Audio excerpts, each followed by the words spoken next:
let's go through all this NFL insanity for a little bit. Okay.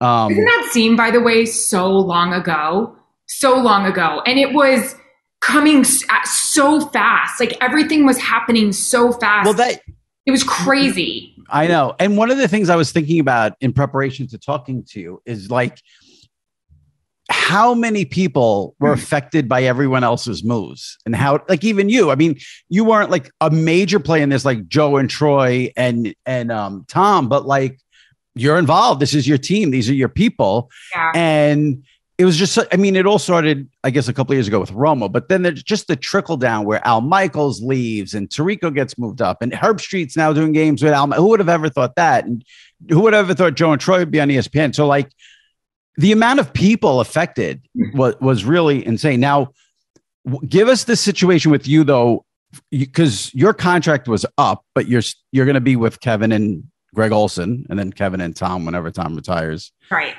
So you're at Fox.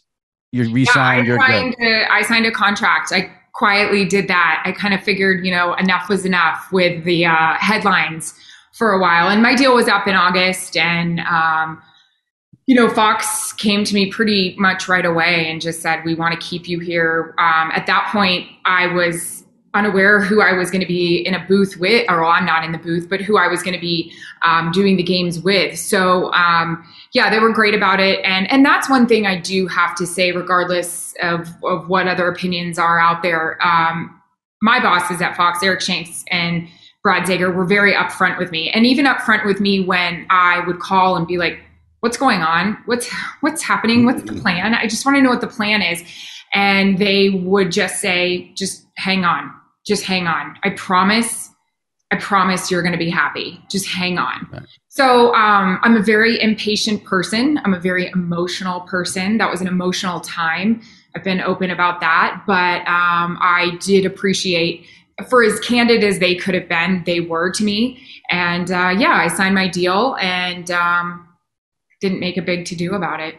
So when Troy left Fox for ESPN, I was standing right here in Montana. Jarrett and I, it was winter break. We were just done with the Super Bowl, done with everything. Turn off our phones. It's back to each other, re-entry. He's still working in the NHL. I'm done with the season. It's, mommy's back, Howie's mommy's back, and all that. I'm standing right here. I text Troy, 10 times a day, from everything to Kardashians gossip to, what's going on in Dallas with Jerry or Dak, or did you, how about Devontae going to Vegas? So I was standing here and my phone rang and I just looked at Jarrett and I said, this isn't good. But I said, Troy's going to Amazon and he's calling to tell me. So I put it on speaker because Jarrett and Troy are close, and we just started BSing. I told him I was on my way to go work out and we were in Montana. We're going to go skiing later and blah, blah, blah. And he just got right into it. And he's like, hey, I'm going to ESPN. And I just looked at Jarrett and I didn't speak for 5 minutes. And then, I've said this on my podcast, Calm Down with Erin and Carissa, rate, review, and subscribe on iHeartRadio, but I just said, I tried to talk and I started to cry. I just couldn't believe that was happening. I think all of us on our crew thought it was Amazon.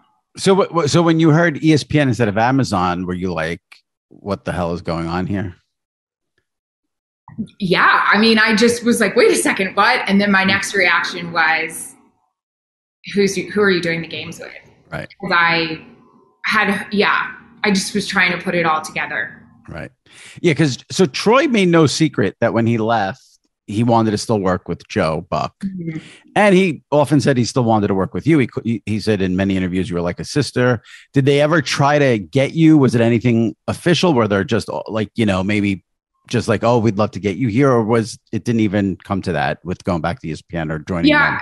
I mean, I have the same agent as Troy. So, I mean, my agent was well aware with what was happening. And I kind of just left that all to them and just, I knew my contract was coming up. I just didn't really know what was happening, right? Troy was leaving. Then the next thing was, is Joe going to go?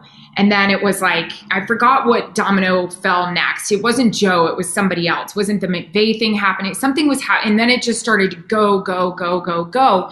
Right. And I just, with my agent dealing with Troy and ESPN, I just kind of took a step back and I was like, you guys deal with this, because I didn't know if Joe was leaving or what was happening with that. So, yeah, it worked out the way it was supposed to, I believe. So obviously a big theme in all this that people love to really get into is how the money exploded for the play-by-play people and the analysts. We haven't heard anything about really sideline reporters. You like, hello, where's ours? Where's our cut? Yeah. I mean, listen. Well, what about what Tom Brady think? No, I'm kidding. I'm joking. Yeah, look, I'm very happy. I'm grateful for Fox. Listen, it worked out the way I wanted it to. You knew me a long time, and I think just the way Fox has looked at me not as just a sideline reporter there. They allow me to be a big part of the pregame show. I'm trying to work on some other things with Fox that I'm super excited about and can't wait till I can talk about with you. So I am grateful with them in that, you know, the access and what they've done for me. And I'm fine with the other stuff. The good news for me is I'm not going to sit here and talk about it. I'm going to try. I will say this. I don't care if it's true or not. And whenever he retires, whether it's 1 year, 2 year, 3 year, like Tom at some point, like on a Fox telecast, has to make a $375 million joke just at some point. Like he has to be like, Erin's joke with the match was pretty funny. I thought Roger was really, really good. What was that? What was that? I don't remember. TB was just talking about how Ernie Johnson had asked him about coming, to Fox and got signed a hefty contract and all that. And Tom was just talking about how he wanted to give back and he was excited to go to practices and meet with guys and give back to the sport. And Rogers, I'm paraphrasing, said something along the lines of, I've never met anybody that's been paid so much to give back. And I was like, that is so good. That is good.